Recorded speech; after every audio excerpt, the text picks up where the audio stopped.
Nag-implant tayo. So, ito yung implant ni Sir.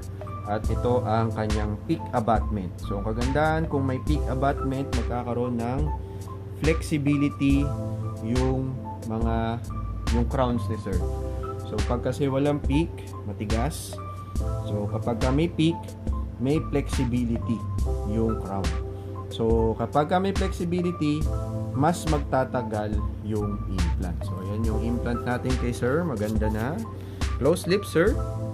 And smile. Yan. Sagad, Sir. As wide as you can.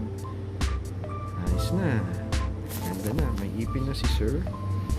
Yan. Okay na siya. And meron pong butas sa likod. Open. Yan. So, just in case na magka-problema yung implant, pwede natin i-unscrew at pwede natin tanggalin at pwedeng i-repair yung mga crown.